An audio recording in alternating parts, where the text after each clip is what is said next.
Bismillahirrahmanirrahim.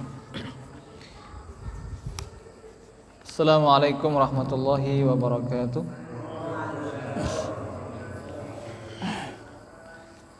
Innal hamdalillah nahmaduhu wa nasta'inuhu wa nastaghfiruh wa na'udzu billahi min syururi anfusina wa min sayyiati a'malina. May yahdihillahu fala mudilla lahu wa may yudlil fala hadiya lahu. Asyhadu an la ilaha illallah wahdahu la syarika lah. Asyhadu anna Muhammadan abduhu wa rasuluhu alladzi la nabiyya wa la rasula ba'dah. Allahumma shalli wa sallim ala nabiyyina Muhammad wa ala alihi wa ashabihi wa man tabi'ahum bi ihsan ila yaumiddin. Amma ba'd. Ma'asyiral muslimin rahimakumullah. Marilah kita bersyukur pada Allah Subhanahu wa taala dengan menyatakan rasa syukur itu yakni dengan ketaatan kepada Allah. Semoga Allah Subhanahu wa taala menambahkan, menggantikan dengan nikmat-nikmat yang baik dan keberkahan yang melimpah kepada kita, terutama di bulan mendekati Ramadan, masuk bulan Rajab, yang itu tiada lain adalah termasuk bulan yang dimuliakan oleh Allah. Bulan Rajab, ya, bulan haram, termasuk bulan haram, ya. Ada 4 bulan haram yang dimuliakan, yakni bulan Dzulqa'dah, Dzulhijjah, Muharram dan Rajab. Yang mana beribadah, beramal soleh di bulan-bulan haram itu memiliki keutamaan, memiliki nilai lebih dibandingkan bulan-bulan yang lain. Karena bulan tersebut Allah memuliakan, ya, maka memuliakan kebaikan, maka juga termasuk melakukan dosa maksiat di bulan-bulan haram itu juga tentu berlipat dosanya, ya. Masyaallah muslimin rahimakumullah. Bulan Rajab, bulan yang dimuliakan oleh Allah Subhanahu wa taala, bulan di mana dimotivasi, diperintahkan agar kita memperbanyak amal ketaatan. Dan para ulama juga, masyaallah muslimin, mengibaratkan bulan Rajab itu bulan menanam, ya, bulan menanam, dan bulan Sya'ban itu mengairi. Bulan Ramadan itu adalah bulan memanen. Artinya semakin hari mendekati Ramadan itu semakin banyak amal ibadah yang kita kerjakan, sehingga pada bulan Ramadan nantinya kita sudah terbiasa dan akan lebih mudah lagi beramal soleh. Baik, masyaallah muslimin rahimakumullah. Untuk mempersingkat pembahasan tentang peristiwa-peristiwa besar di zaman Sayyidina Umar radhiyallahu an, saya akan menjelaskan kisah tentang pelarian Heraklius atau perginya Heraklius dari negeri Syam, ya. Perginya Heraklius atau Kaisar Romawi dari wilayah Syam. Kira-kira kemana dia lari ketika wilayahnya, yakni wilayah Syam ini sudah dikuasai kaum muslimin? Mari kita ikuti yang berikut ini, ya. Biar enggak. Assalamualaikum. Satu persatu wilayah Syam seperti yang kita bahas kemarin jatuh ke tangan kaum muslimin, ya. Sampai akhirnya raja mereka Heraklius pun harus mundur meninggalkan negeri Syam. Damaskus sebagai ibu kota dari Syam jatuh kepada tangan kaum muslimin dan lain-lain sebagainya. Dan pada tahun ke-15 Hijriah,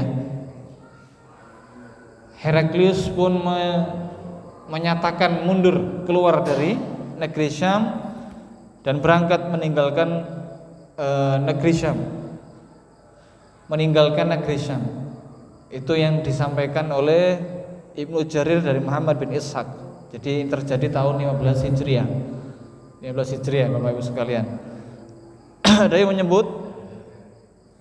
yang menyebut tahun 16 Hijriah, selisih 1 tahun aja.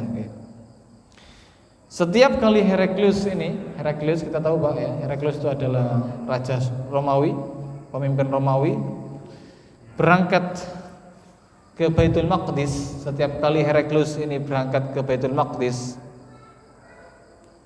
dia selalu terkenang sambil mengatakan, selamat tinggal wahai Syria, ya, selamat tinggal wahai Syria. Salam perpisahan dari orang yang belum sempurna memenuhi harapannya, dan dia sekarang akan kembali.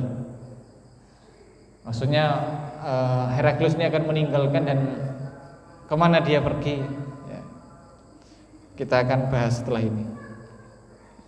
Ketika Heraklius ini hendak angkat kaki dari Syria, dari Syam, dia bersiap-siap berangkat ini ya.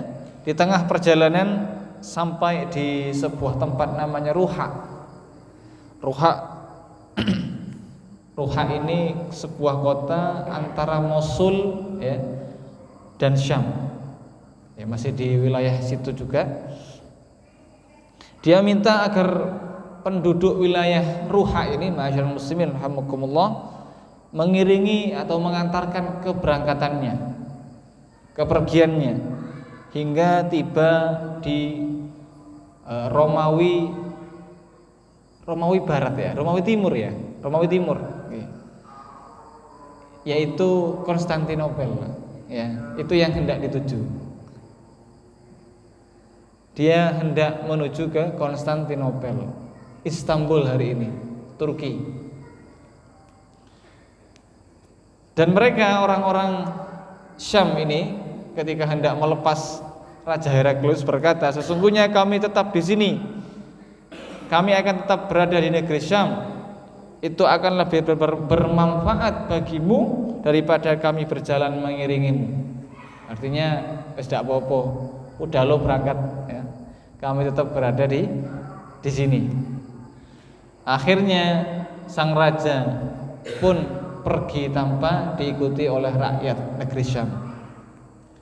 Sampailah di tempat namanya Shimsat yang berada di ujung sungai Efrat ya, Efrat. Dan dia sedang berada di wilayah dataran tingginya. Dia pun menoleh lagi ke Baitul Maqdis, barangkali ada rasa menyesal ya, rasa rindu dan sebagainya. Dia pun kembali mengucapkan salam perpisahan, selamat tinggal, goodbye wahai Syam, wahai Suriah. Salam perpisahan lagi untuk selamanya, tidak akan pernah bertemu lagi untuk selamanya. Dan terus Heraklius meninggalkan negeri Syam itu menuju Konstantinopel ya. Menuju Konstantinopel.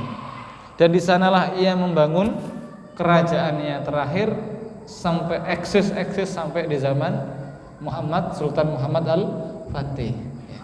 Jadi itu Heraklius membangun pusat kerajaannya itu di Turki itu Pak ya, Istanbul, di Konstantinopel namanya dulu. Kemudian dikisahkan bahwa Heraklius ini pernah bertanya kepada salah seorang pengikutnya atau pasukannya, pengikut setianya, pengawal setianya yang pernah dipenjara, pernah ditangkap oleh kaum muslimin ya. Dia ingin bertanya seberapa hebat sih atau seperti apa sih pengaruhnya kaum muslimin dan kedepannya terhadap kerajaannya Konstantinopel itu seperti apa. Nah, ini beliau sempat bertanya kepada seorang pengikutnya yang pernah dipenjara oleh kaum muslimin. Sang pengikut Heraklius ini pun menjawab dengan jujur, ya, aku akan cerita kepada Anda, aku akan memberitahukan kepada Anda seolah-olah Anda nanti melihat secara langsung bagaimana kaum muslimin itu. Artinya dia akan menjelaskan secara detail, ya, menurut pengalaman dia di penjara. Kan dia pernah di penjara, Pak, ya. Saya akan cerita kepada Anda biar Anda tahu persis seperti apa kaum muslimin itu. Dia mulai bercerita dengan menceritakan mereka itu adalah para penunggang kuda yang tangguh di kala siang, ya, fursanan fin nahar wa ruhbanan fil lail. Kaum muslimin itu sejauh yang saya potret dan yang saya lihat adalah seperti penunggang kuda, yakni para kesatria-kesatria di siang hari yang semangat terengginas, ya, mental baja, nggak pernah takut, nggak pernah lelah, gitu ya, nggak pernah takut mati atau apa. Siang harinya, kalau malam ruhbanan fil lail, seperti pendeta-pendeta, mereka nangis, mereka sujud, rukuk, seakan-akan mereka tidak akan pernah hidup lagi. Gambaran kaum muslimin sampai seperti itu, Pak. Ini yang cerita adalah orang Romawi asli, tulen, ya, yang pernah dipenjara oleh kaum muslim, pernah ditangkap oleh kaum muslim. Jadi bahasanya itu fursanan fin nahar wa ruhbanan fil lail. Terus apa lagi? Ceritakan lagi. Mereka tidak akan makan di tempat orang-orang yang mereka lindungi kecuali dengan membayarnya terlebih dahulu. Artinya sangat menjaga kehormatan dirinya, ya. Mereka tidak akan makan di tempat orang-orang yang mereka lindungi sebelum membayarnya terlebih dahulu, ya. Kalau kita kan makan dulu baru bayar, ya.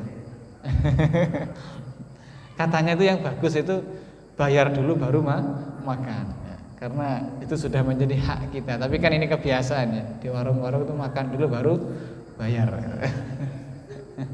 Ya enggak apa-apa sih, enggak masalah, ya. Kemudian ayo coba cerita lagi, apa lagi? Mereka punya kebiasaan tidak akan masuk ke sebuah rumah atau tempat kecuali setelah mengucapkan salam. Attitude-nya kok bagus banget, gitu ya. Heraklius kan tidak pernah berhadapan langsung, ya, cuma pasukan-pasukannya saja yang, ya, merasakan bagaimana berinteraksi atau bahkan bertempur dengan kaum muslimin. Meskipun dalam kisah sebelumnya, Pak, ya, itu jawaban-jawaban seperti ini kan sudah pernah didengar tapi oleh para gubernur atau para komandan lapangan, ya, bahwa kaum muslimin itu datang ke sebuah negeri itu bukan dalam rangka tamak, rakus, cinta dunia, enggak. Motivasinya adalah menyebarkan Islam, dakwah, begitu, ya. Dan perang itu pilihan terakhir dan seterusnya. Terus apa lagi? Bagaimana mereka ini? Kalau mereka tidak masuk sebelum memberi salam kepada para penghuni rumah atau pemilik tempat. Mereka ini, kata prajurit yang pernah ditawan oleh kaum muslimin, mereka ini akan bertahan menunggu siapa saja yang mereka perangi hingga mereka datang menyerang terlebih dahulu. Jadi diantara sikap gentlenya, gitu ya, itu enggak memulai perang kecuali nunggu dulu, ditunggu dulu, begitu ya. Mereka akan bertahan menunggu, artinya menunggu siapa saja yang mereka perangi hingga mereka datang menyerang terlebih dahulu. Ditenteni dhisik baru diserang. Dalam riwayat Rasulullah itu kalau menyerang sebuah kampung atau negeri, beliau itu menunggu apakah di tempat tersebut ada terdengar azan, ya, terdengar azan, Pak. Ini ada muslimnya, di dalamnya ini ada komunitas kaum muslimin apa tidak, gitu. Karena beliau tidak ingin salah sasaran nanti, ya. Nah, mendengar penjelasan seperti itu, ma'asyiral muslimin rahimakumullah, Heraklius raja Romawi ini berkata, jika engkau berkata jujur, mereka pasti akan menguasai apa yang berada di bawah telapak kakiku hari ini. Artinya Heraklius optimis, ya, yakin bahwa kaum muslimin ini cepat atau lambat akan berhasil menguasai semua wilayah yang dikuasai oleh Romawi, termasuk Konstantinopel. Ya, termasuk Konstantinopel. Padahal Konstantinopel itu jarak Rasulullah ke Sultan Muhammad Al-Fatih itu jaraknya Pak ya, 800 tahun Pak. 8 abad Pak ya. Masyaallah muslimin rahimakumullah. Dan Ibnu Katsir pun mencatat kaum muslimin pun berhasil mengepung Konstantinopel. Ini singkat Pak, ini singkat ya.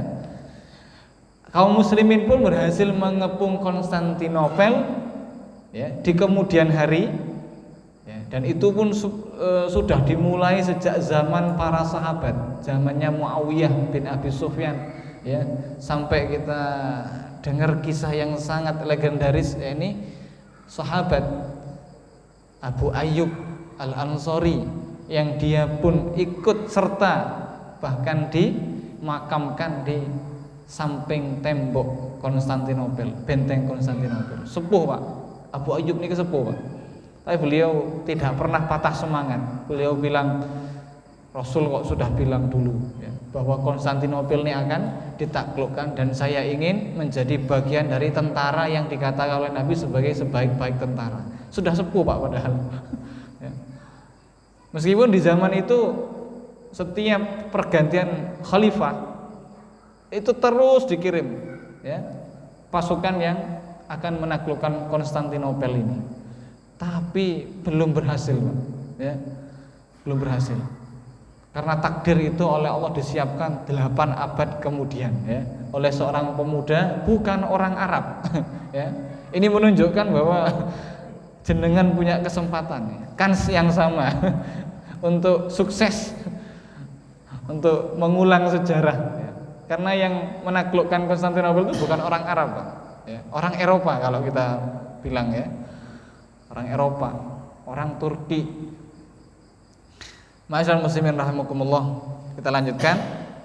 Lah, dan akhirnya Allah Subhanahu wa taala pun menakdirkan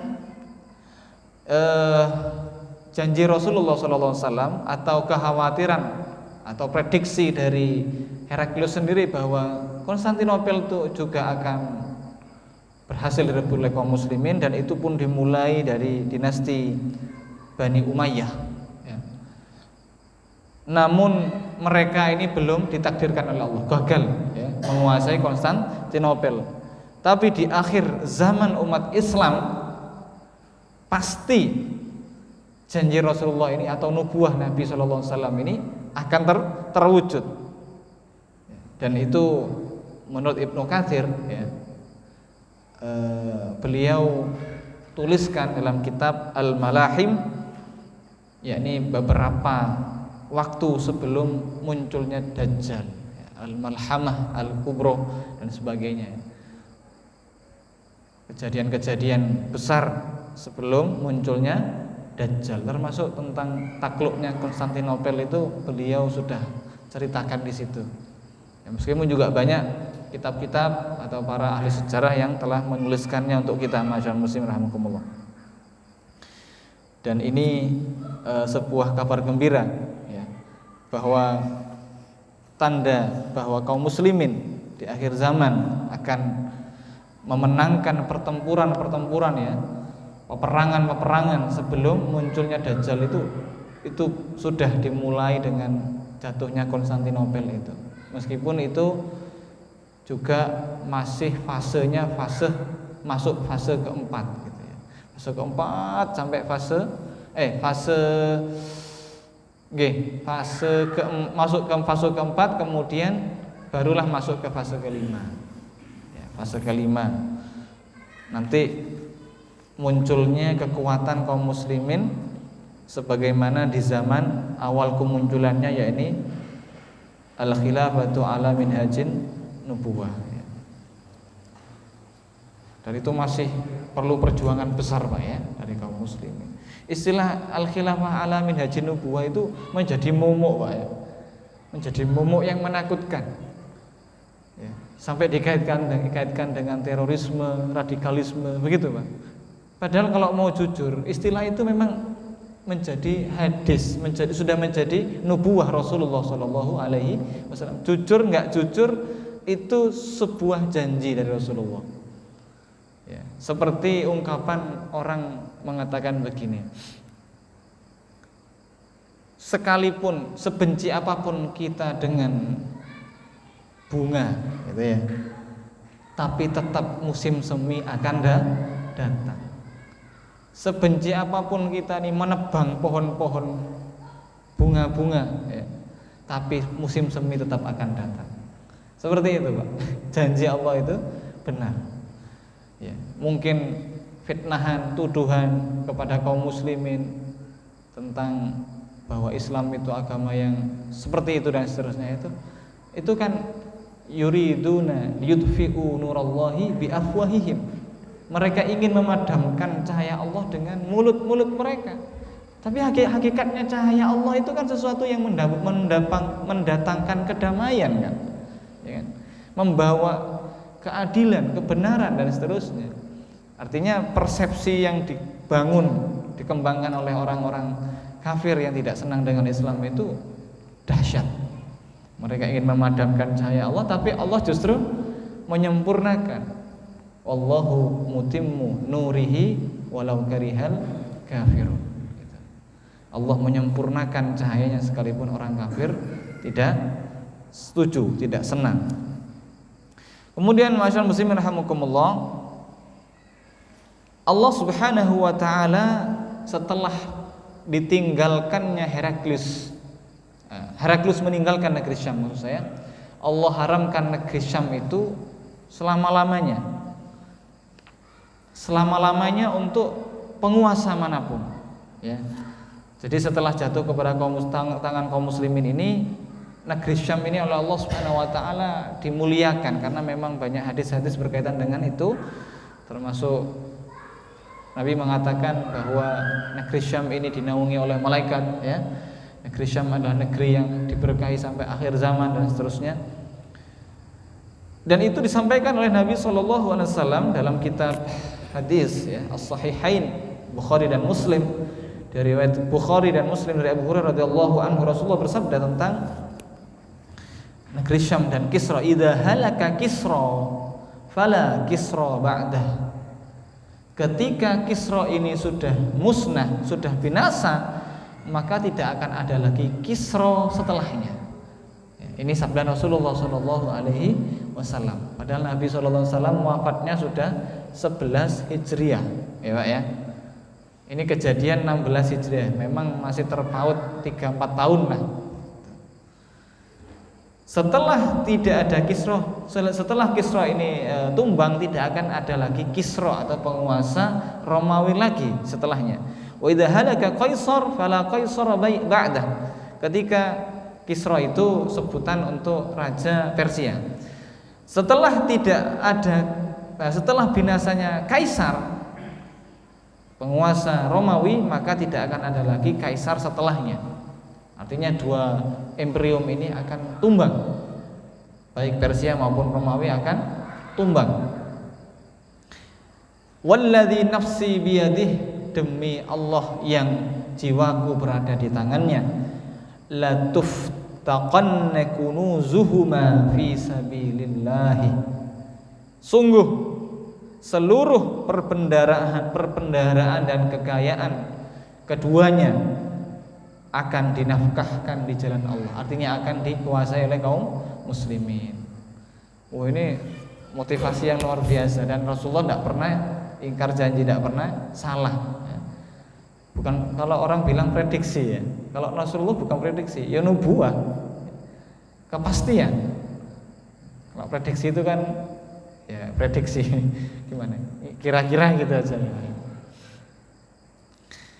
Apa yang disampaikan oleh Nabi Shallallahu Alaihi Wasallam ini, ma'asyiral muslimin rahimakumullah, seperti yang kita lihat ya, seperti yang telah terjadi, terbukti bahwa kekaisaran Romawi, wilayah Romawi Syam itu jatuh ke tangan kaum muslimin dan selama-lamanya tidak bisa dikuasai kembali oleh kaisar. Pernah terjadi perang salib, tapi itu tidak berlangsung lama, jatuh lagi ke tangan kaum muslimin. Jadi Palestina itu Pak ya, Baitul Maqdis itu sempat direbut oleh tentara salib ya, sempat direbut oleh tentara salib, dan itu direbut kembali oleh Salahuddin Al-Ayyubi rahimahullah, semoga Allah merahmati beliau ya. Dan makamnya itu ada di Damaskus di Homs ya. Itu kemarin sempat rusak Pak ya, karena tempat terjadi perang itu, itu makam beliau Salahuddin Al-Ayyubi itu rusak. Situ ada masjid Salahuddin juga, masjidnya beliau. Kemudian masyaallah muslim rahimakumullah, ini disampaikan oleh Imam Ibnu Katsir bahwa menurut orang Arab, kaisar adalah nama gelar bagi raja-raja yang menguasai wilayah Syam. Itu disebut dengan kaisar atau kaisar. Atau secara umum adalah gelar raja-raja dinasti atau Romawi, kerajaan Romawi. Dan kerajaan ini atau kekuasaan ini tidak akan kembali kepada mereka selama-lamanya. Artinya sudah tidak ada lagi. Mereka sudah memfokuskan, memusatkan pemerintahan itu berada di Konstantinopel. Kemudian masyaallah muslimin rahimakumullah, yang berikutnya setelah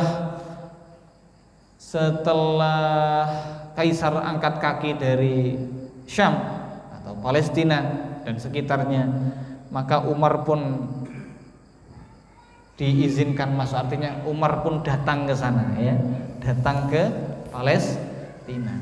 Kan kalau tadi kan yang masuk ke sana itu adalah para komandan-komandan perangnya ya. Satu demi satu wilayah itu dikuasai. Akhirnya Kaisar Romawi pun angkat kaki. Nah, sekarang tibalah waktunya untuk sang presiden Umar bin Khattab untuk datang ke wilayah baru, datang ke Palestina. Dan ini dicatat oleh ahli sejarah terjadi tahun 15 Hijriah. Dikisahkan oleh Abu Ja'far At-Tabari dalam catatan sejarah beliau. Jadi Imam At-Tabari itu bukan sekedar ahli tafsir Pak ya, tapi juga beliau ahli sejarah. Dan rata-rata begitu. Dari riwayat Saif bin Umar, ketika Abu Ubaidah menyelesaikan penaklukan Damaskus, masyaallah muslimin rahimakumullah, kita sudah cerita Abu Ubaidah ya, saking tawaduknya beliau yang dikasih surat untuk pemakzulan Khalid itu tidak segera dibuka, tidak segera disampaikan, nunggu selesai dulu ya. Ketika Abu Ubaidah menyelesaikan penaklukan Damaskus, beliau segera menulis surat kepada penduduk Ilya, penduduk sekitar Palestina dan sekitarnya itu, agar mereka memeluk agama Allah, seruan untuk memeluk agama Allah, bukan paksaan ya. Karena mereka tetap diberi keleluasaan memilih apakah masuk Islam atau bayar jizyah dan sebagainya. Mereka diseru untuk masuk Islam atau memilih membayar jizyah. Jika tidak tidak patuh, tidak membayar jizyah dan sebagainya, maka pilihan yang ketiga adalah mereka akan diperangi. Itu yang dilakukan oleh Abu Ubaidah kepada penduduk Ilya. Namun nyatanya mereka enggan menerima tawaran itu. Penduduk Ilya tidak mau. Akhirnya Abu Ubaidah pun segera mengerahkan segenap pasukannya untuk menyerbu mereka dan menunjuk Sa'id bin Zaid termasuk 10 sahabat yang dijamin surga itu, untuk menjadi pemimpin sementara di Damaskus, sedangkan Abu Ubaidah fokus ke wilayah Ilya tadi. Setelah itu ma'asyiral muslimin rahimakumullah, wilayah Ilya dan sekitarnya termasuk Baitul Maqdis ini pun dikepung, ya. Dikepung hingga mereka angkat bendera putih. Dikepung, mereka menyerah, minta damai dengan syarat, Pak. Ini yang unik. Penduduk Ilya dan Palestina itu, Ilya ya, sampai sekarang masih ada namanya. Palestina dan sekitarnya Baitul Maqdis itu minta, syaratnya apa? Tolong datangkan kepada kami pemimpin kalian Amirul Mukminin Umar bin Khattab. Ya. Kami mau damai, kami ingin hidup ya, berada di wilayah kekuasaan kalian kecuali dengan syarat dengan syarat apa? Kami ingin ketemu langsung dengan Amirul Mukminin Umar bin Khattab. Ya. Ini baru ditaklukkan, permintaannya seperti itu. Kira-kira datang enggak, Pak? Kalau zaman sekarang pakai jet pribadi sudah sampai kan gitu ya. Ini perjalanan Madinah ke Syam atau ke Palestina itu kurang lebih ya, Pak ya. Perjalanan itu setengah bulan, 15 hari. 15 hari. Oke, jadi jauh loh Pak, 15 hari ya. Perjalanan darat pakai onta, pakai kuda. Dan permintaan ini pun segera dikabulkan oleh komandan di sana, yakni Abu Ubaidah bin Al-Jarrah. Beliau pun segera menulis surat, Pak. Kirim surat ya. Ya, zaman dulu Pak, nulis surat ya Pak ya. Kayak jenengan dulu ya. Nulis surat gitu ya. Nulis surat gitu, dinteni gitu, sak minggu baru datang, baru nyampe kan gitu ya. Nulis surat kepada Sayyidina Umar bin Khattab. Dan Umar ketika menerima surat ini langsung beliau rembuk, langsung mengumpulkan semua para sahabat yang masih hidup ya, sahabat-sahabat utama, dan bermusyawarah. Di antaranya Sayyidina Utsman menyarankan, punya saran begini. Wahai Umar, Anda jangan datang ke sana. Anda belum kenal wilayah sana. Ya, Utsman bin Affan ya Pak ya, punya saran ya, namanya orang saran, ngasih masukan kan gitu. Beliau menyarankan agar Umar tidak pergi memenuhi tuntutan mereka. Ya.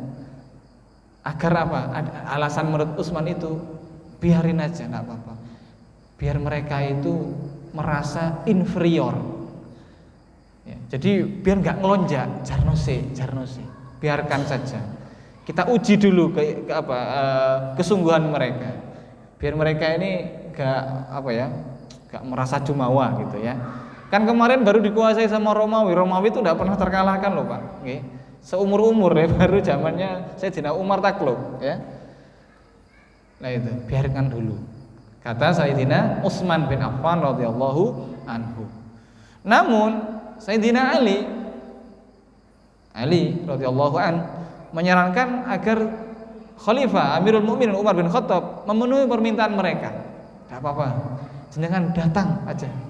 Kalau menurut saya jenengan alangkah baiknya datang ke sana, memenuhi permintaan mereka, datang ke Baitul Maqdis. Bukankah Baitul Maqdis itu adalah tempat suci kaum muslimin juga ya, itu adalah kiblat pertama kaum muslimin. Rasulullah juga sholat menghadap sana kurang lebih 10 tahun. Dan pasti hal yang demikian itu akan lebih meringankan pasukan Islam yang telah bersusah payah menaklukkannya atau membuka Baitul Maqdis ini ya. Mereka sudah susah payah loh, Sayyidina Umar ngepung Baitul Maqdis ya, Ilya dan sekitarnya itu. Namun mereka baru berhasil sekarang gitu ya. Artinya tidak sampai terjadi peperangan, Pak. Mereka sudah orang Palestina atau Baitul Maqdis sudah angkat bendera putih. Kan ini kan sebuah prestasi kan gitu ya. Akhirnya Umar pun cenderung kepada pendapatnya Ali bin Abi Thalib. Enggak apa-apa ya. Akhirnya beliau pun segera menyiapkan diri untuk berangkat ke sana. Penulis sejarah yang lain yakni Saif bin Umar yang dikutip oleh Imam At-Tabari ya, begitu juga dikutip oleh Imam Ibnu Katsir bahwa Umar radhiyallahu anhu menaiki kudanya dari Madinah agar segera sampai ke Baitul Maqdis setelah menunjuk Ali bin Abi Thalib radhiyallahu an sebagai wakil beliau di Madinah. Jadi Madinah ditinggalkan oleh Khalifah Umar. Wakilnya adalah Ali bin Abi Thalib. Ketika Umar berjalan menuju Baitul Maqdis ini, perjalanan yang cukup jauh ya, saya sampai kali 15 hari kurang lebih itu, sampai di Al-Jabiyah. Sampai di Al-Jabiyah berarti sudah mendekati ya, mendekati Palestina. Dia menulis surat kepada para panglima pasukan untuk bertemu dengannya pada hari yang telah ditentukan beliau, yakni di Al-Jabiyah tadi. Ya, beliau ingin bermusyawarah lagi, ingin meminta masukan. Ya, bagaimana sih kira-kira responnya kalau saya masuk ke sana, apakah kondisinya aman atau seperti apa dan sebagainya. Masyaallah muslimin rahimakumullah.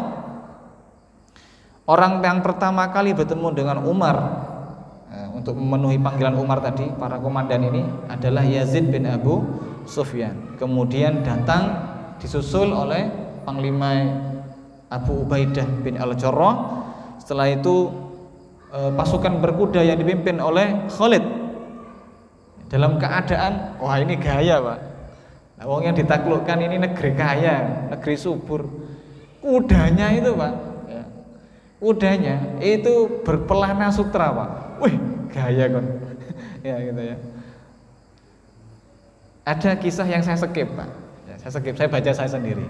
Yaitu ketika pasukan elitnya Romawi itu berhadapan dengan pasukan Abu Ubaidah dan Khalid dan kawan-kawan itu kudanya itu pakaiannya mewah Pak, hiasannya itu mewah, ya, pakai sutra Pak, ya. Dan itu menunjukkan ini pasukan elitnya Romawi, tapi hewan keok juga, kalah juga akhirnya, ya. Lah ini sepertinya Khalid itu menggunakan kuda-kuda itu, ya, untuk pamer gitu. Iku delon ya. Sing tak gawa iki Alphard. Ya. Jadi beliau membawa kuda-kuda yang berpelana sutra. Ya, gaya kon. Nasional muslimin rahimakumullah. Kan tidak apa-apa kan, ini kan hukum perang kan boleh kan gitu ya. Ketika Umar mengingkari mereka, jadi Umar nggak setuju. Umar kan memang sikapnya kan sederhana, simple orangnya kan ya. Ketika melihat pasukan-pasukan ini menggunakan kuda yang berpelana sutra itu gak setuju ya. Diingkari sama Umar radhiyallahu anhu. Dikongkon coplok, lepasan gak oleh. Gak cocok ya. Ini baru pemimpin sing jos ya. Dikongkon coplok ya, disuruh lepas agar pelana itu dilepas. Maka masyarakat muslim rahimakumullah, mereka punya alasan bahwa pelana tersebut sangat penting bagi mereka dalam peperangan ya. Apalagi untuk membawa senjata di atasnya. Jadi setelah mendapat alasan seperti itu, Umar pun diam, setuju ya, tidak maksa gitu ya. Masyarakat muslimin rahimakumullah, itu kejadian yang menurut saya unik ya. Umar sampai nggak setuju tentang aksesoris kendaraan gitu ya. Menurut beliau itu terlalu berlebihan gitu ya. Ya kita sudah tahu ya Pak, sikapnya Umar itu kan beliau orangnya fokus gitu, tegas gitu ya. Kemudian masyarakat muslim rahimahullah, setelah semua panglima itu berkumpul dan mereka memenuhi undangan Sayyidina Umar radhiyallahu anhu itu, kecuali ada dua ya, yakni Amr bin Al-As tidak hadir dan Syurahbil. Kenapa? Karena keduanya sedang sibuk menghadapi pasukan atau menghadapi penaklukan Ajnadain ya. Menghadapi Al-Artabun. Al-Artabun itu juga nama pasukan yang belum berhasil ditaklukkan gitu ya di Ajnadain. Mereka masih tertinggal karena ada tugas yang belum selesai. Masyaallah muslimin rahimakumullah, ada hal yang tak terduga Pak.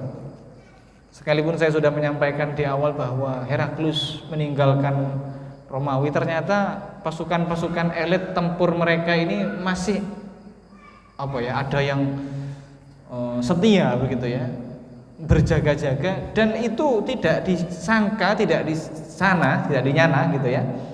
Ketika Umar berada di Al-Jabiyah ini, masyaallah muslimin rahimakumullah, pasukan Romawi yang bersenjata lengkap itu tiba-tiba datang. Ya. Datang. Maka ya itu tadi, alhamdulillahnya kan ada para panglima tadi yang diundang oleh Umar ya. Berhadapan para panglima ini, pasukan kaum muslimin dengan pasukan elitnya Romawi yang tidak disangka-sangka ya, karena bisa jadi mereka memang tidak terdeteksi sebelumnya.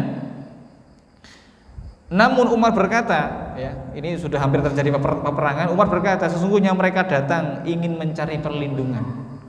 Tapi dari gelagatnya itu pakai pedang yang sudah terhunus, Pak ya.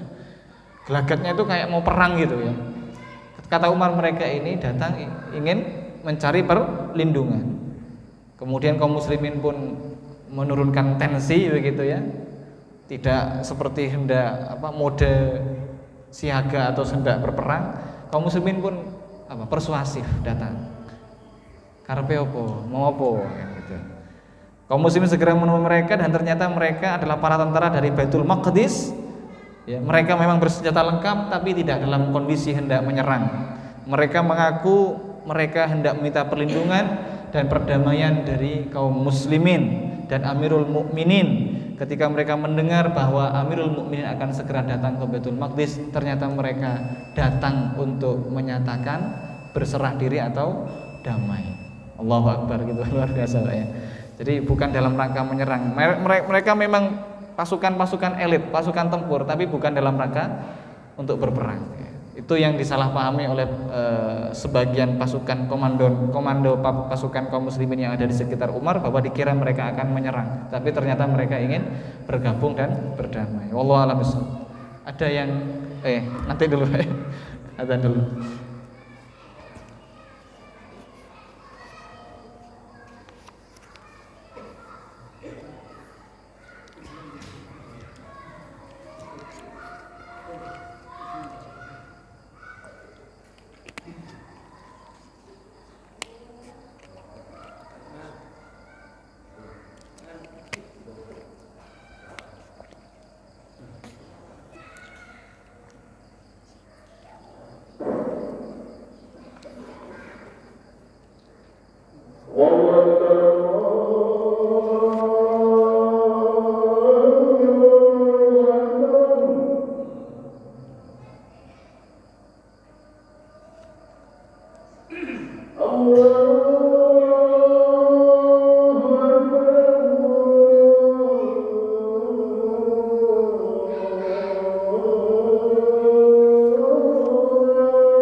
Allahu Akbar.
Haula wala quwata illa billahil azim.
La ilaha illallah Muhammad Rasulullah sallallahu alaihi wasallam.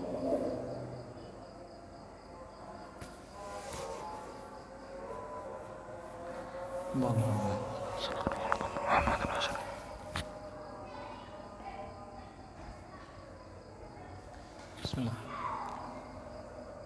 Monggo, mungkin ada yang ingin ditambahkan Bapak Ibu sekalian atau ditanyakan.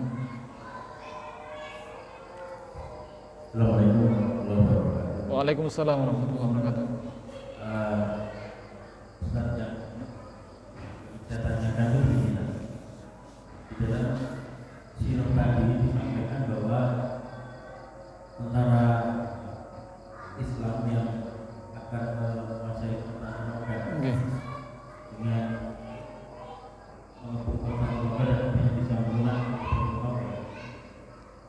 Dalam sejarah pernah saya membaca itu di Konstantinopel itu adalah dominasi adalah kaum Nasrani waktu itu. Ada dari mereka itu sangat buruk sekali. Persianya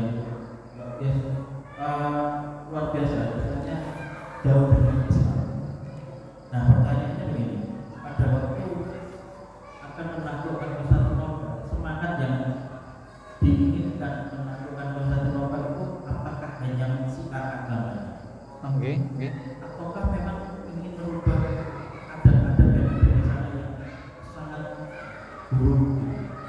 Jadi contoh pada waktu itu saya pernah membaca bahwa kebiasaan atau sehari-hari dari orang-orang di sana itu ada juga orang-orang sekali juga itu yang akan diluruskan oleh, apakah itu akan diluruskan oleh Islam dalam rangka syiarnya? Baik, luar biasa. Bismillahirrahmanirrahim. Sejauh yang saya baca Pak ya, saya baca beberapa buku, yang ada yang buku yang cukup terkenal itu Al-Fatih 1453 ya, yang ditulis oleh Ustaz Felix Xiao ya. Terus ada lagi yang ditulis oleh As-Salabi ya. Saya kutip langsung nama belakangnya beliau ini. Beliau As-Salabi, ulama pakar ahli sejarah dari Suriah juga, dari Syam. Banyak sekali karangan beliau ya. Banyak sekali tentang sejarah yang sudah diterjemahkan ke dalam bahasa Indonesia.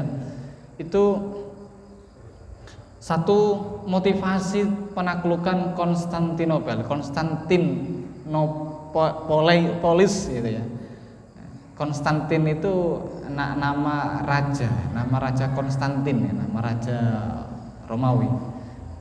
Pel itu polis, kota gitu ya. Masyaallah muslimin rahimakumullah, motivasi menaklukkan itu pertama motivasi nubuah. Namanya motivasi nubuah itu pasti motivasi dakwah. Motivasi dakwah. Kenapa? Konstantinopel itu tumbuh menjadi sebuah simbol kekuatan Romawi kala itu.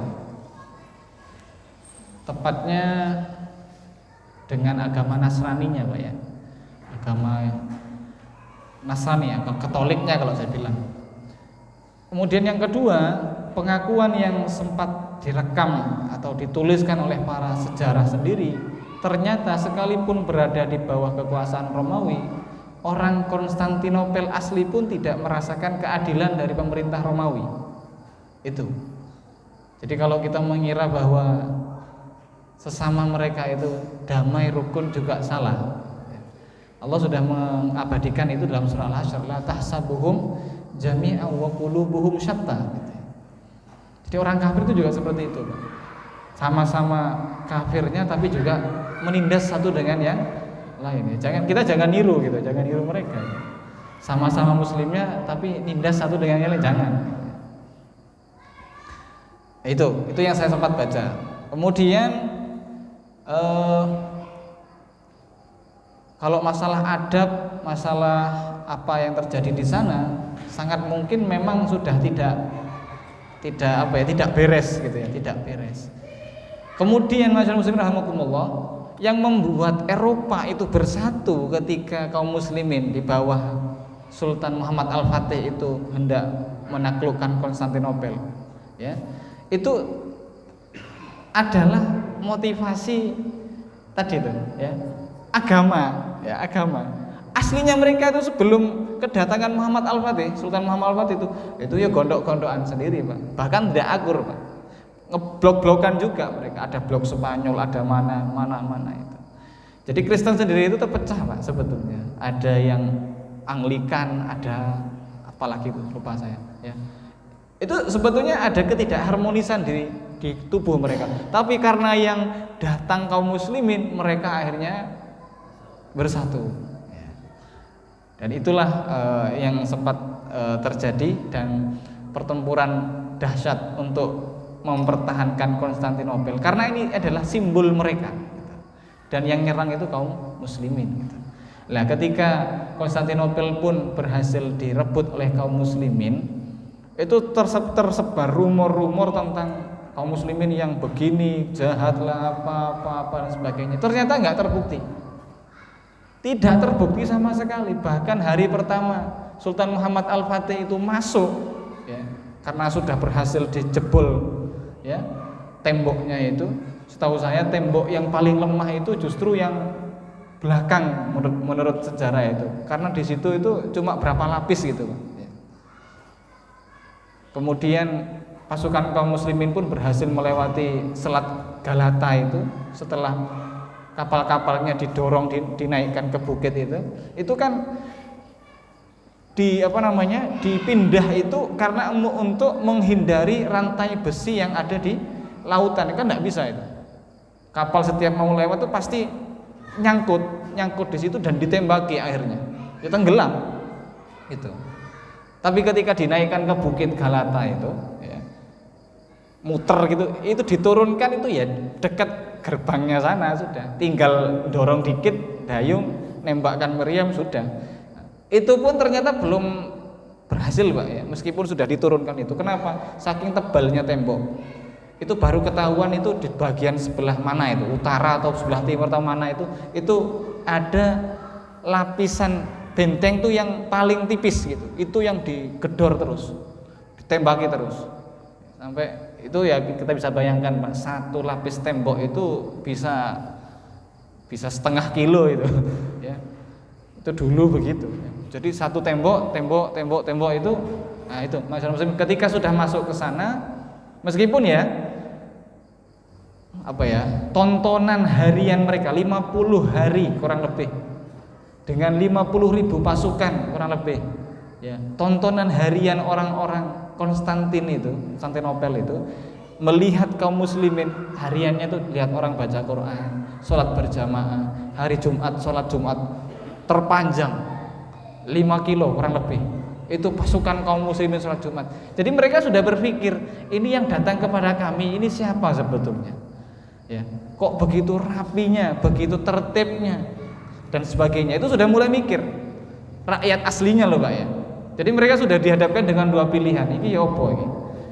Kira-kira kalau mereka menguasai Konstantinopel ini apakah akan semena-mena atau seperti apa? Ternyata enggak terbukti, Pak, ya.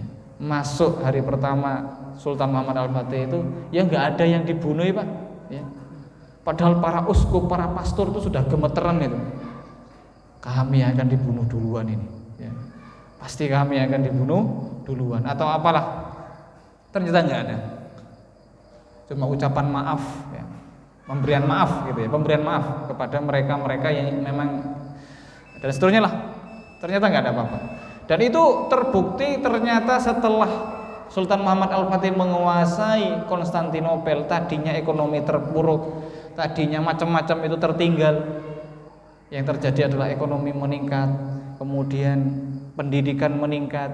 Makanya makna futuh dalam Islam itu al-fathu, itu membuka. Yang tadinya macet jadi lancar, yang tadinya gelap jadi terang. Itu makanya di dalam Islam istilahnya itu adalah al-fathu, membuka, penakluk. Tapi diartikan menaklukkan gitu ya. Meskipun kata menaklukkan itu pun juga menurut saya juga pas. Ditaklukkan kesombongan jadi ditaklukkan menjadi orang yang patuh begitu ya, takluk ya. Bukan dihancurkan, bukan penjajahan. Kalau bahasa Arabnya istikmar. Istikmar itu menjajah, menjadikan orang-orangnya itu hina, menjadikan orang-orangnya yang dikuasai itu menjadi lemah, menjadi bodoh. Tapi kalau ini enggak, orang yang hina dimuliakan, orang yang bodoh dipinterkan, ekonominya merosot langsung meroket gitu ya. Wallahu a'lam bishawab. Jadi mungkin dari situ bisa disimpulkan bahwa motivasi mereka itu dakwah ya, dakwah, menerangi, menyebarkan kebaikan, menyebarkan keadilan. Jadi kalau dituduh Islam itu teroris, buktinya negara mana yang dihancurkan oleh kaum muslimin? Ya tidak ada. Justru ketika kaum muslimin masuk, berkembang ya. Begitu Pak yang saya bisa sampaikan. Semoga bermanfaat. Monggo silahkan jenengan bantah tuduhan-tuduhan orang-orang yang tidak bertanggung jawab itu tentang Islam radikal, Islam teroris. Itu mana buktinya? Islam itu agama yang membawa pencerahan kok ya. Wallahu a'lam bishawab. Baik, kita akhiri. Subhanakallahumma bihamdika asyhadu an la ilaha illa anta astaghfiruka wa atubu ilaik. Assalamualaikum warahmatullahi wabarakatuh.